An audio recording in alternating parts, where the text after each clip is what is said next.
Mister Motilal Oswal हैं। ओसवाल साहब, पहला सवाल आपसे मेरा ये रहेगा, फर्टिलाइजर कंपनियों को तरजीह दी गई है और इंफ्रास्ट्रक्चर स्टेटस देने की बात की गई है, आपको लगता है वो भारत की कृषि के लिए, भारत के एग्रीकल्चर के लिए काफी महत्वपूर्ण कदम है?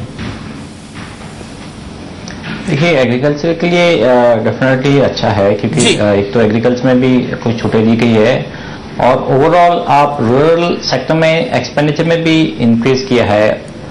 नरेगा को इन्होंने किया है कि इन्फ्लेशन बेस्ड सीपीआई के हिसाब से भी नरेगा में भी कुछ उनका एक्सपेंसेस बढ़ जाएगा।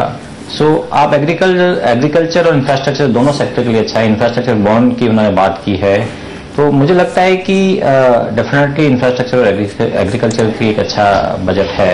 ओवरऑल अगर मैं शेयर करूं तो actually budget I would say from corporate perspective ये नॉन इवेंट है, क्योंकि टैक्सेशन स्ट्रक्चर सेम ही है। आप सर्विस टैक्स देखिए, कस्टम देखिए, एक्साइज ड्यूटी देखिए, इनकम टैक्स देखिए, एक्सेप्ट एक सरचार्ज जो है 7.5% से 5% कर दिया है। सो टैक्सेशन के लिए मोरलेस मेजोरिटी ऑफ द इंडस्ट्रीज के लिए ये एक स्टेटस को है, सेम बजट है। आपने बोला बिल्कुल जी। और इनफैक्ट इस बीच मार्केट को देख लेते हैं, क्योंकि मोतीलाल साहब मार्केट को भी अगर आप देखें तो ऐसा ही लग रहा है कि कुछ हद तक नॉन इवेंट है, क्योंकि मार्केट ने अपनी दिशा चेंज नहीं की है। बजट के पहले जो था वही अभी है। लेकिन हमारे साथ बातचीत करने के लिए इस समय आप तो हैं ही, मोतीलाल साहब हमारे साथ, दिनेश ठक्कर साहब भी हैं, आनंद राठी साहब हमारे साथ बने हुए और मानसी जो मिश्रा HSBC से हमारे साथ मौजूद हैं, सुनील गोधवानी साहब हमारे साथ रेलीगेयर के MD दिल्ली से मौजूद हैं। शुक्रिया एक बार फिर से आप सबका इस बातचीत में शामिल होने के लिए। सबसे बड़ा सवाल आज सुबह जब हमने बातचीत की शुरुआत की तो यही था कि ग्रोथ और गवर्नेंस, इन दोनों के बीच किस तरह से बैलेंसिंग एक्ट प्रणेता करेंगे।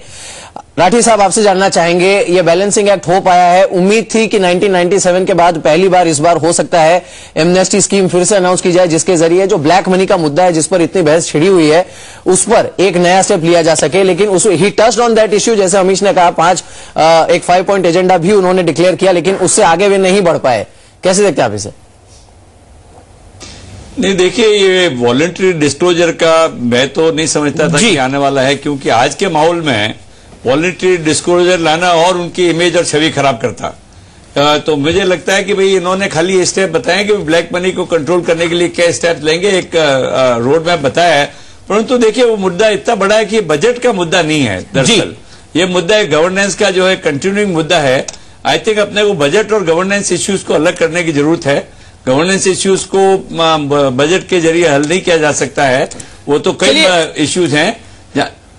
जी चलिए, इसी बीच मुद्दों की बात सी रंगराजन साहब ने कहा है कि budget has taken steps to curb inflation, और इसी बीच कहीं ना कहीं और बयान आ रहे हैं कि महंगाई को लेकर कई कड़े कदम उठाए गए हैं, वो कितने कारगर साबित होते हैं ये आने वाला वक्त बैठाएगा। इसी बीच सी जयराम हमारे साथ मौजूद है। मिस्टर जयराम, पहला सवाल आपसे ये होगा, ये बजट आपको किस तरह का लगा, और साथ ही क्या आपको लगता है इस बजट ने कॉर्पोरेट इंडिया की और शेयर बाजार की दोनों की एक्सपेक्टेशंस को मीट किया है? Mister Jairam. Yeah, I think at a broad level, I would probably rate this as an average sort of budget, where clearly I think the big positives are the fact that fiscal deficit, they're talking about a 4.6%, which is, I think, a very good number, which Jairam, I'm still trying to figure out how he will achieve this. Looking at the way $1 million question.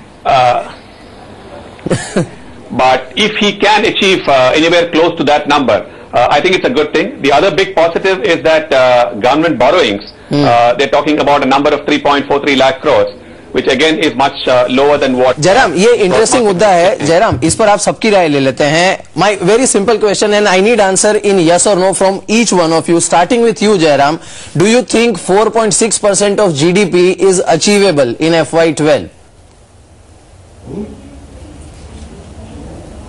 Without getting into the fine detail, I would say yes. I mean, if such a statement has come, I mean, I think you must take it that there is a plan behind how this will be achieved. Manasi ji, your view? It's going to be obviously a difficult balancing act for the government, but I believe that they will be able to end the year somewhere around that number, because इसमें क्या है कि जो आपकी nominal GDP growth की number है वो बड़ी इंपॉर्टेंस लेती है, क्योंकि उसका डिनोमिनेटर है और हम आप उसका जो है 4.6% निकाल रहे हैं। तो अगर हमारा ग्रोथ इंटैक्ट रहता है और ग्रोथ स्टोरी के हिसाब से ग्रोथ एस्टिमेट्स जो है मीट होते हैं, तब मेरे ख्याल से फिजिकल डेफिसिट का जो टारगेट है वो मीट हो सकता है। Sunil, your view and very briefly, I need yes और no. He must have a plan behind it. Mr. Gudwani is not there. चलिए इसी Mr. Gudwani? Yes. Yeah. You think 4.6% fiscal deficit is achievable FY12 में? I think achievable if provided the growth remains on track. Rathi साहब?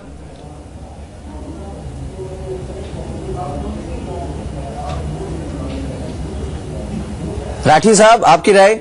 है, इसमें difficulty नहीं है। ठक्कर साहब?